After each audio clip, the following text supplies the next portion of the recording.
के साथ साथ घर में रौनक भी बढ़ रही थी। ढोलक की थाप बनने के गानों से प्रीति के घर का आंगन गुलजार था। प्रीति की बुआ शकुंतला ढोलक पर थाप दे रही थी।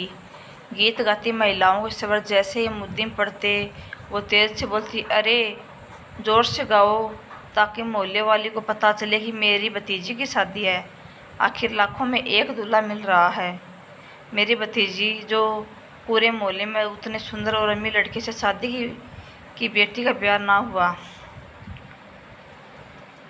आज आने दो इस घर के नए दामाद को। अरे लड़कियों, तुम सब कुछ नए जमाने के बन्ना बन्नी के गीत गाओ।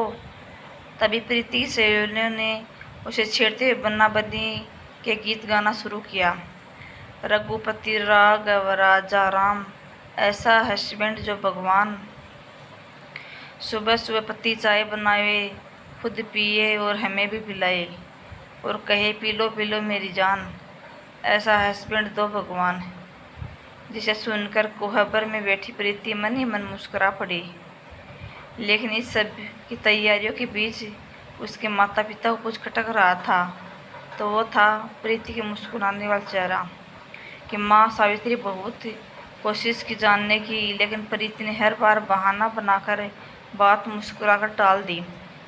सावित्री जब भी प्रीति से कहती, प्रीति मुझे अमन प्रीति का होने वाला पति पसंद तो है ना, तो खुश तो है ना इस रिश्ते से, तब प्रीति कहती, ये कैसी बात पूछ रहे हो माँ, आपकी और पापा की पसंद ही मेरी पसंद है, और आप सबकी खुशी में ही मेरी खुशी है। शहरी परिवेश मुंबई में पला बड़ा अमीर परिवार का अमन देखने में 6 फीट लंबा, बेहद सुंदर, गौरवर्ण आकर्षण व्यक्तित्व का था। अमन घर का ही बिजनेस पिता के सहयोग से करता था। इधर प्रीति एक छोटे टाउन एरिया के निम्न मध्यवर्गीय परिवार की 4 भाई बहनों में सबसे बड़ी थी। सांवरी सलोनी प्रीति को जब अमन के घर वालों ने पसंद किया तो किसी को यकीन नहीं रहा था। अमन से रिश्ता तय होते ही सभी आसपास जान पहचान वालों को प्रीति की किस्मत से भाग्यशाली नजर आने लगी थी, जिसको सब उसके रंग के रूप की वजह से बात बात पे ताना मारा करते थे, वो भी आज कह देते, किस्मत तो प्रीति जैसी है। प्रीति की बुआ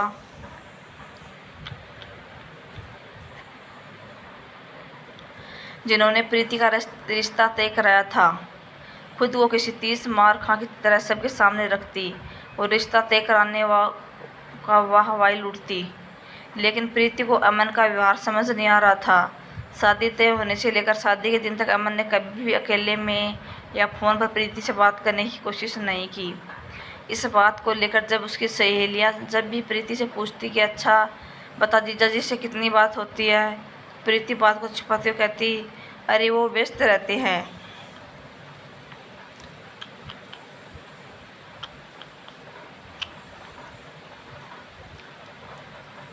उनकी आदत भी नहीं है ज़्यादा बोलने की, वो आजकल लड़कों की तरह नहीं फालतू की बकबक करने वाले। शाम को दरवाजे पर बारात आई, जिसने अमन को दूल्हे के रूप में देखता ही रह गया। तभी मेहमानों में मौजूद एक बुजुर्ग महिला जब जयमाला के स्टेज पर दूल्हा दुल्हन को आशीर्वाद देने गई तो उसने एकाएक सबके सामने कहा, हाय, दूल्हा तो पलाश के फूलों सा सुंदर है। जिसे सुन सभी हंसने लगी। कुछ को प्रीति किस्मत से जलन होती तो कुछ कहते, आखिर ऐसा क्या देख लिया। लड़के और उसके लड़के वाले ने लड़की में जो कौवे संग हंस की जोड़ी बना दी। पूरी शादी के दौरान अमन ने सब बड़े अच्छे से बात की। उसकी सुंदरता, मुस्कुराहट एवं हंस मुख स्वभाव को देखकर सब बहुत खुश हुए। प्रीति की सहेलियों ने सज्जे कान में कहा, चल झूठी, तू तो कह रही थी कि जीजाजी कम बोलते हैं, तो फिर अभी ये कैसे बोल रहे हैं। यह सुनकर प्रीति मुस्कुराने लगी।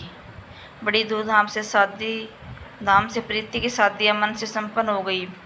विदा होकर जब प्रीति अमन संकार में बैठी तो अमन ने उसकी तरफ पलटकर देखा तक नहीं और खिस्सकर दूसरी तरफ चेहरा घुमाकर खिड़की के बाहर देखने लगा, जिसे देखकर प्रीति के मन में अपने शादीशुदा जीवन को लेकर असीम डर और आशंकाएं भर गई। खैर, प्रीति विदा होकर अपने शहर के ही होटल में ठहरी थी, क्योंकि अगले दिन सुबह 6 बजे उनकी फ्लाइट थी। उनके साथ घर के अन्य सदस्य भी वहाँ मौजूद थे। पढ़ाई लिखाई के साथ प्रीति ने बुट्टी का कोर्स भी कर रखा था। ससुराल में सास सुमन, ससुर अमरनाथ जी एवं 2 शादी प्रीति की एक जेठानी रुचि भी थी, जिनका शादी में आना नहीं हो पाया था। हालांकि जेठ अजय शादी में शामिल हुए। दोनों भाइयों में आपसी प्रेम भी बहुत था। ससुराल में कोई जेठानी के बारे में ज़्यादा बात नहीं करता। बातों बातों में बस छोटी ननद निशा ने सिर्फ इतना ही कहा, भाभी का स्वभाव घमंडी और मुंह फुट है, इसलिए हम इस बार सुंदर और अमीर नहीं बल्कि छोटे शहर की पारिवारिक लड़की को घर की बहू बनाना चाहते थे। प्रीति अमन के बारे में सोच ही रही थी कि अचानक कमरे के खुलने से वो बेड से उठ खड़ी हुई। देखा तो अमर कमरे में दाखिल हुए। अमन को कमरे में देखकर प्रीति धड़कने तेज हो गई। चेहरा शर्म से सुर्ख लाल हो गया। नजरें झुकाए हुए कनखियां से प्रीति अमन की तरफ देख रही थी। तभी अमन ने मुस्कुराकर कहा, तुमने अभी तक कपड़े नहीं बदले? इतनी भारी कपड़ों में कैसे नींद आएगी? जाओ जाकर कपड़े बदल लो, तुम भी थक गई होगी। प्रीति को मुस्कुराकर देख खुद मुस्कुराने लगी और मन ही मन सोचने लगी, कहीं मैं गलत समझ बैठी। कपड़े लेकर बाथरूम में बदलने चली गई। कपड़े बदल कर प्रीति जब बाहर आई तो देखा अमन सो चुका था और उसे भी अमन के चेहरे को देखते देखते कब नींद आ गई पता ही नहीं चला। अचानक उसके कानों में अमन की आवाज़ आई, प्रीति उठकर तैयार हो जाओ, हमें एयरपोर्ट के लिए निकलना है। प्रीति ने आंखें खोली तो देखा अमन का मुस्कुराता हुआ चेहरा वापस गंभीर बना हुआ है। अब अमन उसके लिए एक पहेली बन चुका था। जहाँ एक तरफ प्रीति सास और नंदों का प्यार और अपनत्व देखकर खुशी होती, तो दूसरी तरफ अपने पति का उसके प्रति ऐसा व्यवहार उसकी समझ से बाहर था। प्रीति ने पर्स से फ़ोन निकालकर देखा तो उसकी माँ का फ़ोन था। औपचारिक बातचीत के बाद प्रीति की माँ ने कहा, देख बिटिया, तेरे मायके की इज्जत का सवाल है, वहाँ किसी को कुछ भी शिकायत का मौका मत देना, सबका ख्याल रखना। कितने भले लोग हैं, बिना दान दहेज के खुद के खर्चे पर शादी की, वरना हमारी इतनी औकात कहाँ थी। अब तो बस तेरी बहनों को भी तेरे जैसा ससुराल मिल जाए, हम लोग गंगा नहाए। अच्छा सुन दामाद,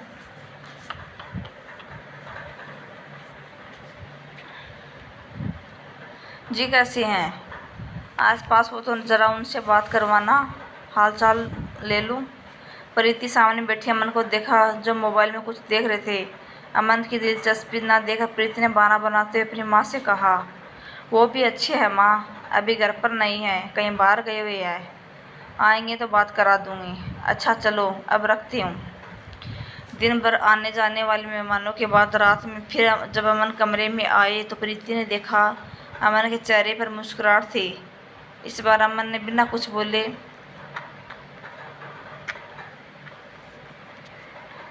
प्रीति को सीधा अपने बाहों में भर लिया। लेकिन अब प्रीति का मुस्कुराता हुआ चेहरा मलिन पड़ चुका था, क्योंकि जिस स्पर्श में प्यार का एहसास होना चाहिए था उसकी जगह दर्द ने ले ली। प्रीति को पता चल गया कि अमन की ये मुस्कुराहट शराब के नशे में है।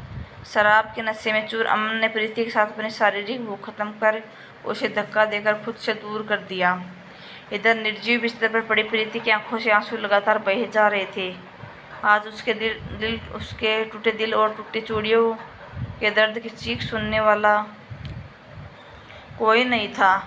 शराब के नशे में जब अमन ने प्रीति से कहा, तुम जैसी लड़कियों को तुम अपने आसपास भी भटकने नहीं देता, लेकिन मेरी बदकिस्मती और तुम्हारी खुशकिस्मती तो देखो कि तुम्हें मुझ जैसे सुंदर और पति और मुझे तुम्हारे जैसी पत्नी मिली। पूरी रात प्रीति की आंखों से नींद गायब रही। वो सोचती रही, क्या वाकई में उसकी किस्मत अच्छी है? क्या मेरे अच्छे कर्मों से मुझे अमन जैसा हमसफ़र मिला? अगले दिन सुबह लड़खड़ाते हुए कदमों से प्रीति नहा धोकर कमरे में बैठी थी। अमन बेसुध सोया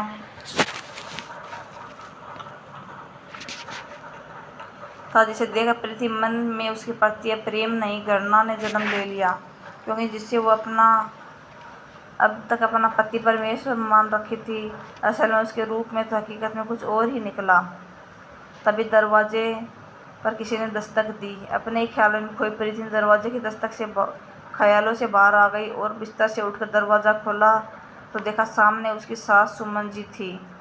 सुमन जी ने प्रीति से कहा, बहू चलो रसोई में, तुम्हें कुछ बनाना भी है। अब अपनी जिम्मेदारियों को संभालो, क्योंकि अभी ये घर है, पति और उसका परिवार सब तुम्हारी जिम्मेदारी है। अब तो मैं सब जिम्मेदारियों से मुक्त होना चाहती हूँ। अपनी बहुरूपी इस प्यार सी बिटिया को देकर प्रीति चुपचाप हाँ में सिर हिलाया और वहाँ से अपनी सास के साथ रसोई में आ गई। शरीर पर पड़े नीले निशान को देखकर सुमन जी ने कहा, प्रीति दाग या तो छिपाना सीख लो या मिटाना, क्योंकि एक सफल गृहिणी आदर्श यही निशानी होती है, उसके घर और परिवार की कोई बात घर से बाहर ना जाए। प्रीति देखो बेटा, मैं तुम्हें एक सास ही नहीं एक माँ की हैसियत से समझा रही हूँ, क्योंकि ये सब कुछ सभी औरतों के साथ होता है और आदमी तो होते ही ऐसे हैं। खैर चलो काम देख लो। और वो प्रीति के घर के सारे काम समझाकर रसोई से निकल गई। इधर दर्द से कराती प्रीति अकेली रसोई में बैठकर अपना मुँह दबाए रोने लगी, क्योंकि आज ना तो उसकी कोई चीख पुकार सुनने वाला था, ना उसका कोई दर्द समझने वाला। तभी उसकी सास ने आवाज़ दी, प्रीति जल्दी करो बेटा, सबके लिए नाश्ता चाय तैयार करो, वरना देर हो जाएगी।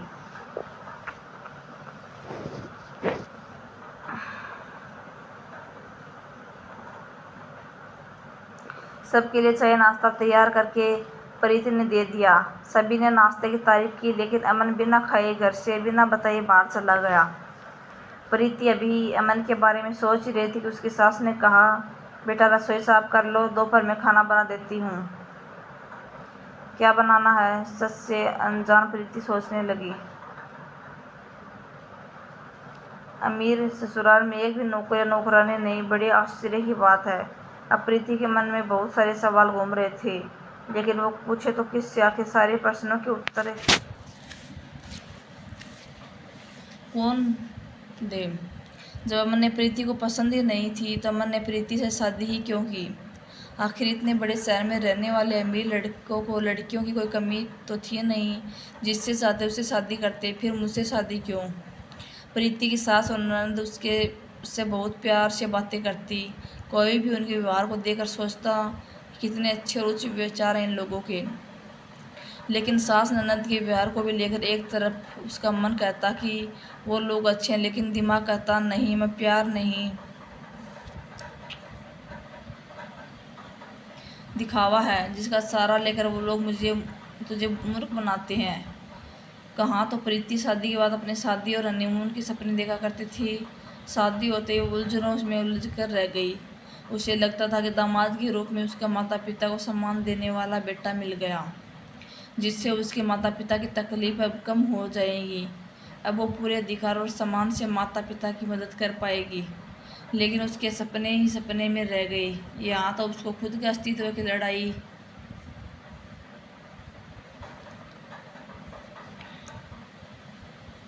लड़नी थी। अब अपने ससुराल में अपने पति के दिल में वो खुद की अस्तित्व और स्थापित करने की लड़ाई लड़नी थी। घर के काम करके प्रीति थक चुकी थी। मुंबई आने के एक सप्ताह तक ये सब चलता रहा।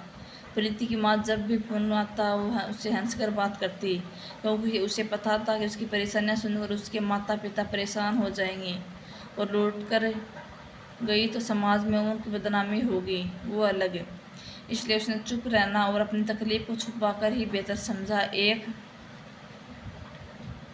दिन उसकी सास ने सुबह सुबह आकर उससे कहा, प्रीति एक कप चाय अधिक बनाना, अजय आया हुआ है। जेठ जी का नाम सुनते ही उसे लगा कि शायद जेठानी भी उससे मिलने आई होगी। उसने सास से पूछा, माँ जी लेकिन जेठ जी आए कब है? क्या भाभी भी आई है साथ में? अजय तो कल रात ही आ गया, लेकिन जेठानी का नाम पर कोई जवाब ना मिलने से वो समझ गई कि वो गलत थी। जेठ से अकेले ही आए हैं। उसको समझ में कुछ भी गोलमोल नहीं आ रहा था। वो सोचती, हे भगवान कहाँ आकर फंस गई।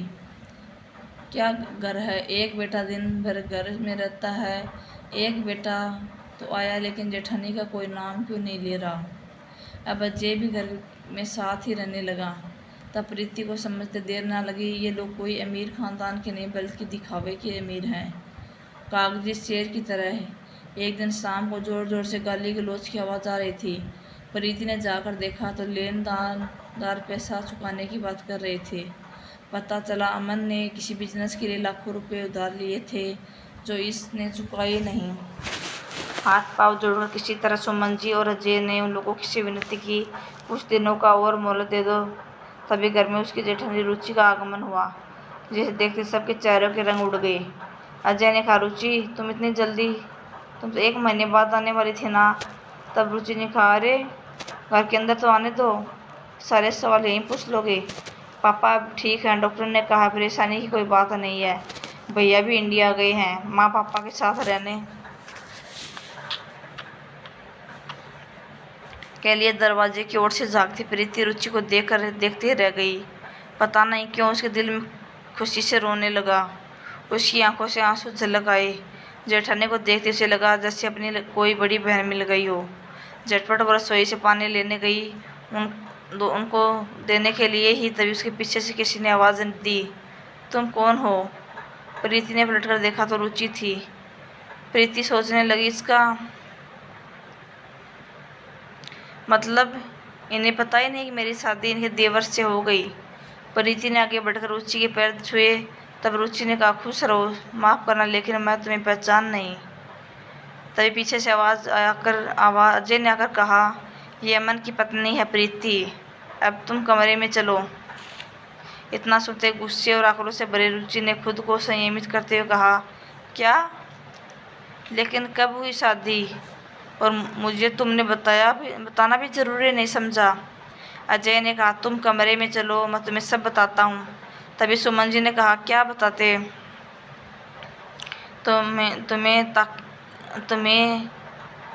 तुम उसकी शादी बिगाड़ सको, जानबूझकर हमने तुम्हें कुछ नहीं बताया।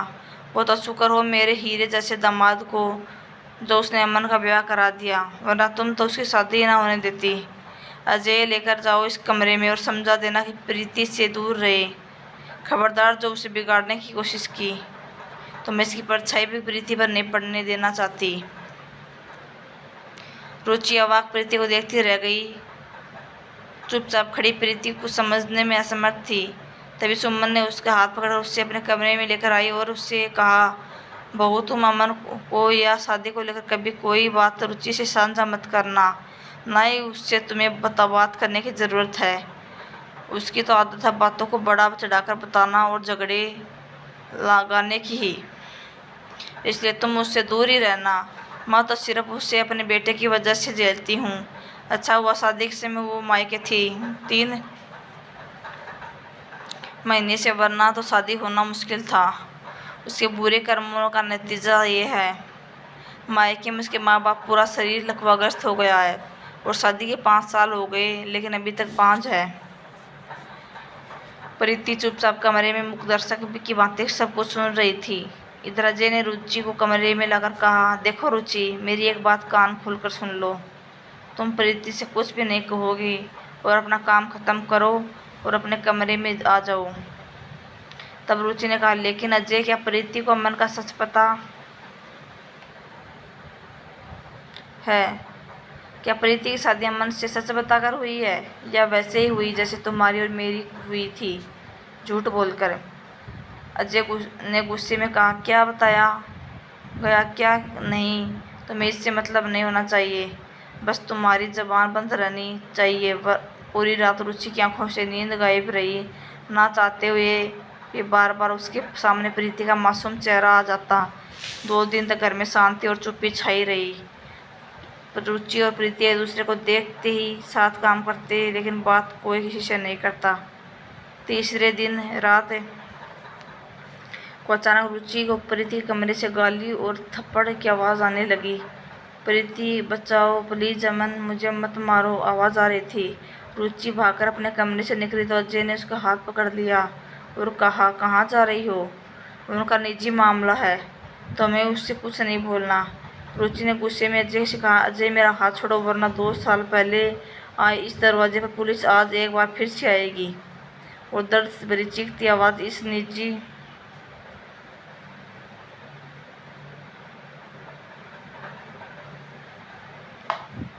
मामला नहीं कहते, समझे।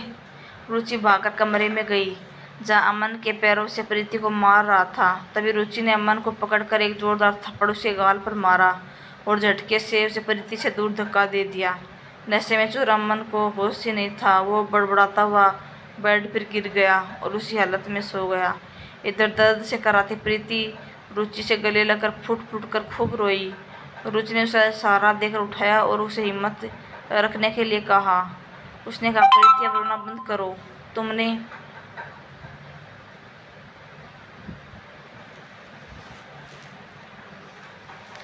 क्यों की अमन से शादी? क्या तुम्हें इसका सच नहीं पता था? अमन नशे का आदी है, जिस वजह से उसके कोई रिश्ते टूट गए। अब तो रिश्ते भी आना बंद हो गए थे, इसलिए तो 38 साल की उम्र में भी अब तक कुंवारा था। इतना सुनते प्रीति ने कहा, लेकिन हमें तो ये बात पता ही नहीं थी। हमें तो बताया गया कि ये बिजनेसमैन संभालते हैं और पढ़े लिखे। तभी रुचि ने कहा, नहीं प्रीति, अमन तो सिर्फ 10वीं पढ़ा है, वो भी 5 बार फेल होने के बाद पास हुआ। वो कुछ नहीं करता सिवाय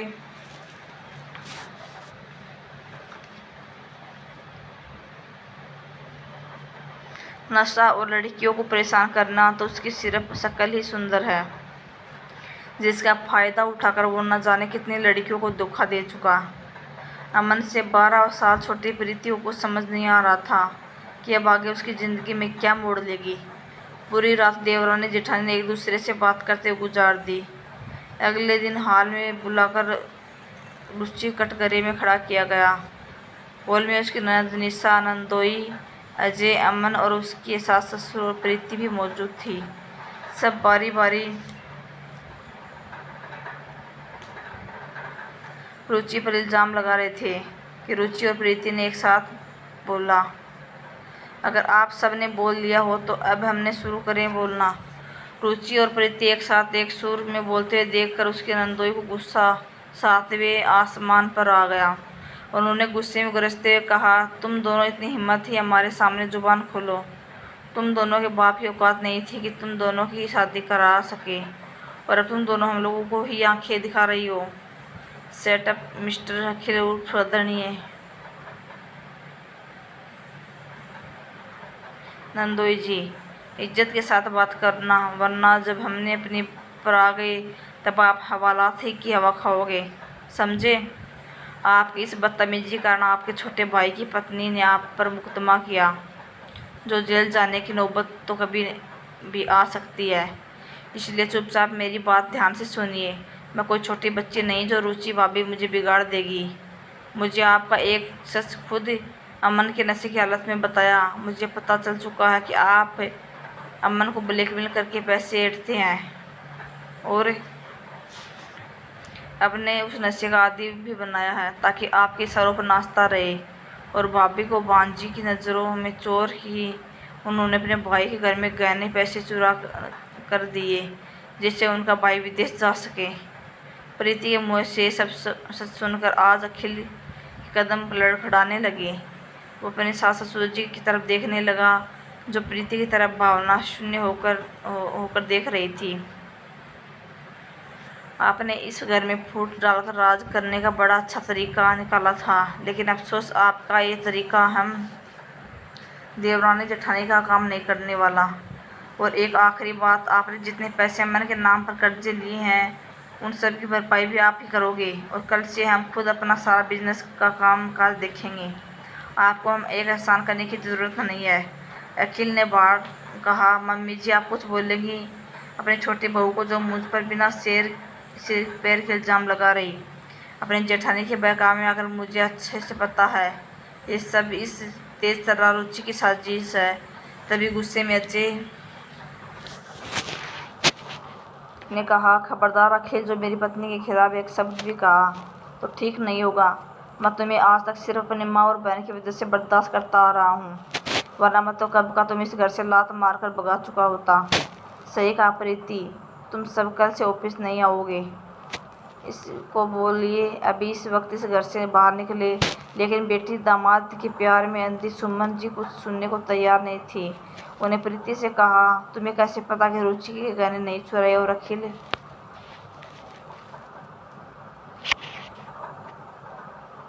अमन को ब्लैकमेल करता है? तब प्रीति ने कहा, माँ जी मेरे एक सवाल का जवाब दीजिए। आप क्यों नहीं गई थी जीजा जी की बहन की शादी में? क्या उन्हें हमारे घर का निमंत्रण नहीं दिया था? अरे वो शादी तो सादगी से सिर्फ घर के लोगों के बीच हुई थी। उससे बाहर का कोई सदस्य रिश्तेदार नहीं गया था। अच्छा तो फिर ये क्या? प्रीति ने शादी की फोटो दिखाते कहा। सुमन जी जो फोटो दिखा तो शादी बहुत ही आलीशान तरीके से हुई थी। दूर और नजदीक के सब रिश्तेदार आए थे सिवाय सुमन जी घर वालों को। अखिल की बहन ने सारे जड़ाऊ पुश्तैनी जमीन सुमन जी के गहने पहन रखे थे, जिसका इल्जाम रुचि पर लगा दिया गया था। प्रीति ने अमन से कहा, अमन अगर आज आपने सच नहीं कहा तो पूरी जिंदगी इस तल से नहीं निकल पाओगे। उस रात नशे की हालत में जो भूल आपसे हुई वो जीजा जी के कारण हुई थी। और नेहा को भी जीजा जी होटल के रूम तक लेकर गए थे ताकि वो आपका सच जानकर आपसे शादी से इनकार कर दे। जो वो बना दिया था आप कभी थे ही नहीं। अमन आज खुद को बेबस और लाचार महसूस कर रहा था। तभी उसकी ननद निशा ने कहा, प्रीति तुम मुझसे किस जन्म का बदला ले रही हो? क्यों मेरी शादीशुदा ज़िंदगी तबाह करना चाहती हो? तब प्रीति ने कहा, दीदी आपने अपना मायका और हमारी ज़िंदगी ख़राब करते समय ही सोचा था। आपने हम लोगों से किस बात का बदला लिया? अगर आपको मायके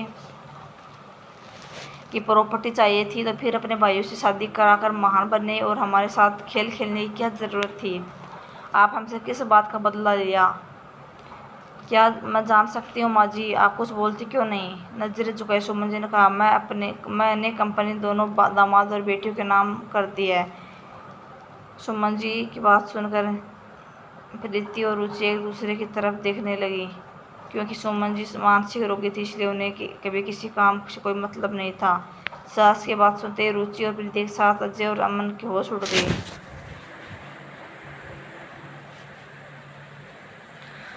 तब अजय ने कहा, माँ सारा बिजनेस दोनों दामादों के नाम कर दिया, इससे क्या मतलब है? आप हमारे बारे में नहीं सोचा? अब तक नजरें झुकाए खड़ी सुमन जी ने गरजते स्वर में कहा, तो क्या तुम दोनों शराबियों के नाम करती? कभी भी पूरे बिजनेस को बेचकर शराब पी जाओ। तुम्हारे बाप तो वैसे ही दिमाग काम नहीं करता, वो किसी काम का लायक नहीं है। तो तुम क्या लोगों के भरोसे रहकर मैं अपना बुढ़ापा खराब करती? अरे तुम लोगों को तो शुक्रगुजार होना चाहिए मेरे दामाद का, जिसने तुम लोगों की शादी करा दी, वरना तो तुम लोगों का से कोई रिश्ता के लिए तैयार नहीं था। और ये कल की आई प्रीति मेरे दामाद अपमान करेगी। अब तुम लोग देखो मैं क्या कर सकती हूँ। या तो प्रीति अपने मेरे दामाद के पैरों पर गिर कर माफ़ी मांगो, या आज से और अभी से तुम लोगों का इस घर से पैसों पर कोई हक नहीं है, समझे? और प्रीति गहने चोरी नहीं हुए थे बल्कि मैंने उन्हें दिए थे। सोचा था इस बहाने रुचि इस घर को छोड़कर चली जाएगी, लेकिन वो तो कुंडली मारकर इस घर पर अब तक है।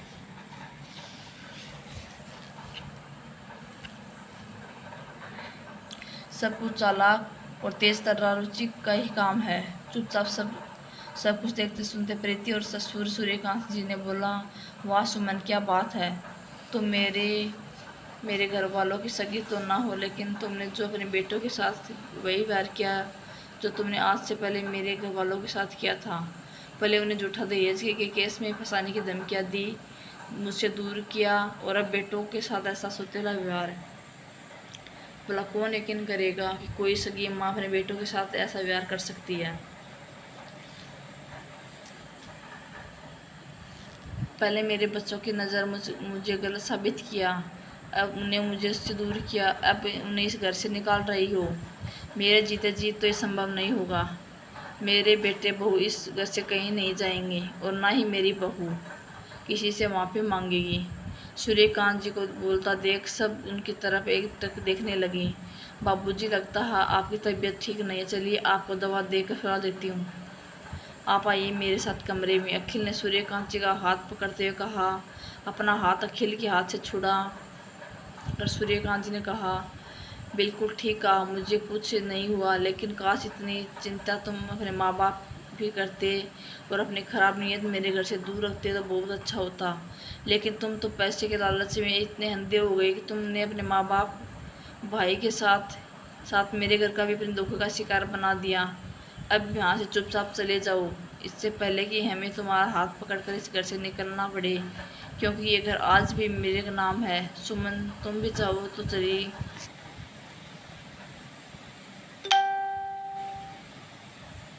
जाओ इस घर से। मैं क्यों जाऊँ इस घर से, मैं तो यहीं रहूँगी और जो मेरी मर्जी होगी, जैसा मेरा मन होगा मैं वही करूँगी। अखिल निशा के साथ घर से जाने लगे तो रुचि ने उनको रोकर कहा, आपको आज शायद एहसास नहीं अपनी गलतियों का, लेकिन जिन दो बेटों के घमंड में अंधे होकर आप लड़कियों और औरतों का अपमान करते हैं, कल आपको उन्हीं बेटों में आपको सड़क पर लाकर ना खड़ा किया तो रुचि मेरा नाम नहीं, क्योंकि हमारे कर्ज आप नहीं, आज नहीं तो कल हमारे सामने आते ही हैं। अखिल ने व्यंग्य हंसते हुए कहा, मेरे भविष्य की चिंता छोड़कर तुम अपना पहले आज देखो, सोचो कि अब क्या करोगी और कैसे इस घर से फर्श पर लाओगी।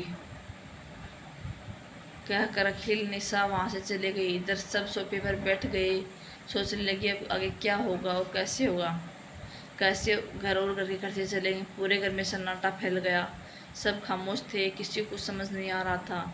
सुमन जी उठकर कमरे में चली गई, सूर्यकांत जी घर से बाहर चले गए। तब अजय ने कहा, रुचि अब हम क्या करेंगे, तुमने सही कहा था कि इस घर में दामाद मदद के नाम पर हम लोगों को मूर्ख बनाकर हमारे ही पैसे हमें देकर हम पर एहसान कर रहे हैं।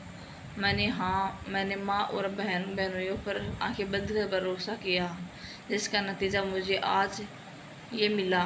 मुझे समझ नहीं आ रहा है अब हम आगे क्या करेंगे। रुचि ने कहा, अजय अब जो होना था वो हो चुका, अब ना तो सुधर सकता ना ही हमारे हाथ में है हमें सुधार सके, लेकिन अब हम आगे सोचना होगा। अजय और अमन ज़्यादा पढ़े लिखे नहीं थे, उन्हें कोई अच्छी नौकरी नहीं मिल सकती, लेकिन रुचि और प्रीति दोनों पढ़ी लिखी थी, इसलिए उन्हें नौकरी ढूंढनी शुरू की और उन्हें 20 दिनों में नौकरी मिल गई। प्रीति ने उसके बाद बुटीक के काम धीरे धीरे शुरू किया और देखते देखते बुटीक के साथ रुचि के भाई की मदद से उन लोगों ने कपड़ों का व्यवसाय शुरू किया, जिससे अब अमन और अजय भी शामिल हो गई। लेकिन सबके बीच कोई नहीं बदला, तो वो था सुमन जी का व्यवहार। सूर्यकांत जी उसके बाद उससे बात करना बिल्कुल बंद कर दिया। अजय अमन सिर्फ काम से काम रखते। एक दिन अचानक सुमन जी ने कहा वो अपनी बेटी और दामाद के घर जा रही है, क्योंकि अब उनको अपनापन और प्यार सम्मान मिलेगा। लेकिन आज उन्हें जाता हुआ सब देख रहे थे, किसी ने उनको रोका नहीं। इधर प्रीति और अमन के दिल की दूरियां अब कम होने लगी। अमन अब एहसान होने लगा कि सिर्फ जिंदगी ही सुंदरता सब कुछ होता है। जिंदगी जीने के लिए एक सच्चे और समझदार जीवन साथी की ज़रूरत होती है। प्रीति समर्पण ने उसके दिल में जगह बना ली और उसने अपने नशे की लत पर काबू पाना शुरू कर दिया। जिंदगी धीरे धीरे पटरी पर आने लगी। रुचि ने 2 जुड़वा बेटियों को, प्रीति ने एक बेटे को जन्म दिया। अपने सम्मान की लड़ाई जो रुचि और प्रीति ने मिलकर की थी, वो आज पूरे 12 साल कठिन संघर्ष के बाद पूरी हो चुकी थी। पूरे शहर में सफल व्यवसायी महिला और देवरानी छटनी के रूप में एक मिसाल कायम कर दी। आज रुचि के जन्मदिन के दिन प्रीति उसके पास आई और उससे गले लगाकर कहा, भाभी आपसे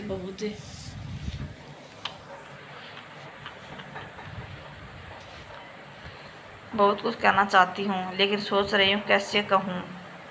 तभी कमरे में अजय ने प्रवेश किया, जो काफ़ी परेशान दिख रहा था। अजय ने परेशानी देखकर रुचि और प्रीति खड़े हो गई। रुचि ने कहा, अजय क्या हुआ, तुम परेशान क्यों?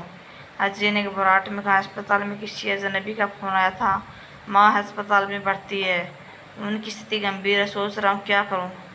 इसे सुनकर सब एक दूसरे की तरफ देखने लगे। तभी रुचि ने कहा, अजय कुछ भी हो तुम्हारी माँ, इसलिए हमें चलना चाहिए। और सब अस्पताल के लिए निकल पड़े। अस्पताल पहुंचने पर पता चला कि सुमन जी ICU में है। अजय को डॉक्टरों से पता चला कि सुमन जी की हालत गंभीर है, लेकिन वो किसी से पूछे कि वो यहाँ कौन लेकर आए हैं और उनकी कैसी चोट है। माँ की हालत देख अजय अपना जज्बात रोक नहीं पाया और फुट फुट कर रोने लगा। तब रुचि ने उसे संभालते हुए कहा, अजय हिम्मत से काम लो, माँ जी को कुछ नहीं होगा, सब कुछ ठीक हो जाएगा। लेकिन कहते कि इस प्रकार का बच्चा कैसा भी हो, माँ उसे परेशान करते हुए कभी देख नहीं सकती। ठीक उसी प्रकार एक माँ उसके बच्चे परेशान नहीं देख सकते। और अजय अमन की तो अपनी माँ की जान बचती थी, लेकिन पुरुष प्रेम जाहिर करना नहीं जानते थे। कहावतें सही कही गई हैं। तभी डॉक्टर ने कहा, देखिए पेशेंट की हालत बहुत ख़राब हो गई, तुरंत खून चढ़ाना होगा, आप लोग ब्लड का ख्याल करेंगे। अजय, रुचि और सुमन जी का ब्लड ग्रुप एक ही था, इसलिए अजय और रुचि ने उन्हें अपना खून दिया। फ़ोन कर रहा था लेकिन कोई फ़ोन नहीं उठा रहा था। उससे कार निकाली निशा घर जाने के लिए और उन्हें देखा तो वहाँ भी कोई नहीं था, ना ही आसपास के लोगों को कुछ पता था। वो वापस लौटने के लिए कार के अंदर ही खड़ा था कि उसे निशा के घर काम करने वाली बाई दिखी, जिससे अमन ने आवाज़ दी। तो अमन को देखते हुए तेज कदमों से चलने लगी। तब अमन ने भागकर उसे पकड़ा तो उससे पूछा कि कुछ पता होने से इनकार किया। फिर अमन ने जब उन्हें पुलिस के डर से दिखाया तो उसने कहा, मैंने कुछ नहीं किया साहब, मुझे इस मामले से दूर रखना। फिर उसने बताया कि कल रात को आपके दोनों जीजा में पैसे को लेकर बहस हो रही थी, क्योंकि उन दोनों को बिजनेस में घाटा हो रहा था। दोनों लोग नशे में थे और उन्हें पैसे लेकर मामला इतना बढ़ गया कि लोग एक दूसरे को मारने लगे। तभी आपकी माँ उठकर उन लोगों के बीच बचाव करने लगी तो दोनों आपस में मिलकर उनके साथ ही गाली गलौज करने लगे और कहने लगी, जाकर अपने घर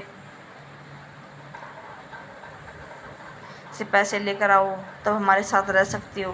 तब उन्होंने कहा, ये सारे पैसे तो मैंने तुम लोगों को दिए, अब किस मुँह से इतने सालों बाद जाऊंगी पैसे लेने। उन लोगों ने गुस्सा आपकी माँ से झटका मार दिया और दीवार से टकराई और ज़मीन पर गिर गई। उनका सर फट गया, लेकिन किसी ने उन पर दया नहीं आई, बेटी को ना ही दामाद को। भैया, पिछले 4 साल से जब इन लोगों को व्यापार में नुकसान होने लगा, तब आपकी माँ ने अपनी बेटी के दामाद को घर को नज़रअंदाज कर रही थी। रोज़ रोती थी, पछताती थी। मैंने अपनी आंखों से लेने के लिए उसे देखा है। कोई उनसे बात नहीं करता था, रोज़ अपने मरने की दुआ करती थी। जब चोट लगी तब मेरी मदद ने उन्हें बेहोशी की स्थिति में पहुंचाया और लोगों को फ़ोन किया कि लोग तो अस्पताल ले जाने के लिए राजी नहीं थी। मरती तो मर जाती, बढ़िया, वैसे भी कौन सा काम अब करती है, कौन इसे पूछेगा। अमन इतना सुनते ही रोने लगा और अस्पताल आने की बात अजय को बताती है। सारी बातें सुनकर हर कोई सोच रहा था कि पैसे के लिए कोई इतना गिर सकता है। तब अमन ने कहा, भैया, मैं लोगों को छोड़ने वाला ही नहीं हूँ, उनकी पुलिस में शिकायत दर्ज कराऊंगा।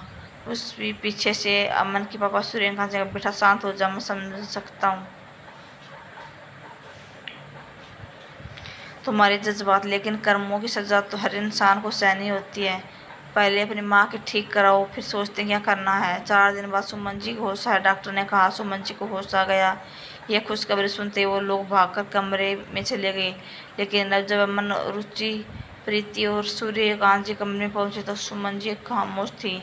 जब अजय ने डॉक्टर की तरफ देखा तो उसने बताया कि सुमन जी की याददाश्त पूरी तरह से जा चुकी है। वह खुद को भी नहीं पहचानती कि वो कौन है। उन्हें कुछ याद नहीं आ रहा, इसलिए वो आप लोगों को पहचान नहीं रही है। सुमन जी का इलाज बहुत जगह चला, लेकिन कहीं से कोई फायदा नहीं हुआ। सुमन जी अब रुचि को माँ बुलाती, बच्चों की तरह खेलती, बच्चों जैसा हरकत करती। उनकी ऐसी हालत देखकर उनके ऊपर दया आ जाती, लेकिन कोई कुछ नहीं कर सकता। सूर्यकांत जी ने पुलिस में शिकायत करने से दोनों बेटों को तो मना कर दिया, लेकिन कहते हैं कि बुरा का अंजाम बुरा ही होता है। एक दिन टीवी पर सब एक साथ समाचार देख रहे थे कि उनमें न्यूज करके दोनों दामादों का नाम देकर सब सो गए। पुलिस ने उन दोनों को बैंक से धोखाधड़ी और फर्जीवाड़े के नाम गिरफ्तार कर लिया था। उनकी पूरी संपत्ति सील करके नीलाम और बैंकों का कर्ज में बही खाते सरकार के ऑर्डर से पास कर दिए।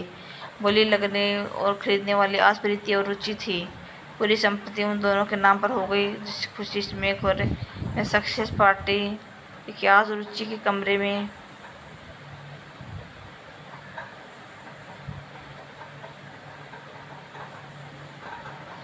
माँ आई प्रीति और उसने अंशों का दावा किया। दोनों उस दिन जो बात अधूरी रह गई थी वो आज कहना चाहती। मेरी ज़िंदगी को दिशा देना, जीवन के जीने का महत्व है, समझाने के लिए आपका धन्यवाद। अगर उस दिन आप सच मुझे ना कहा होता तो शायद मेरी ज़िंदगी की वो आखिरी रात हो जाती। मैंने हार कर मौत को गले लगा लिया था। तब रुचि ने कहा, प्रीति तुम ऐसा क्यों कह रही हो? ये सब कुछ अकेले कभी नहीं कर पाती अगर तुम्हारे जैसी समझदार बहन मुझे नहीं मिलती।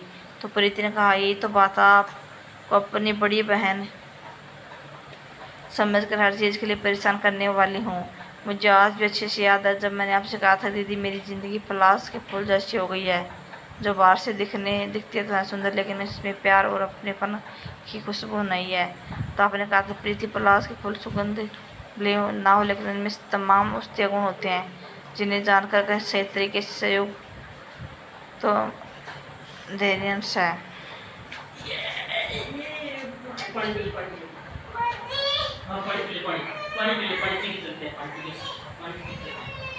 काम लेना होगा जब बीमारी ठीक हो जाए। हम औरतों की ज़िंदगी किसी भी हालत में आसान नहीं होती। जन्म से लेकर मृत्यु तक हमें संघर्ष करना ही होता है। इसलिए किसी को छोड़कर चले गए किसी भी समस्या का समाधान नहीं, क्योंकि इससे हमारा जीवन आसान तो होने वाला नहीं है। हमें लौटकर मायके नहीं जा सकते, क्योंकि तब समाज हमारे साथ पूरी परिवार को ताना सुनाता, हमारे साथ उनकी कठिनाइयाँ और बढ़ती। ना ही हम अमीर ना ही बाप की बेटी, लेकिन हाँ हम अपनी मेहनत और ईमानदारी से अमीर जरूर बन सकते हैं और इसी समाज की पूर्वाधारणा हो सकती है।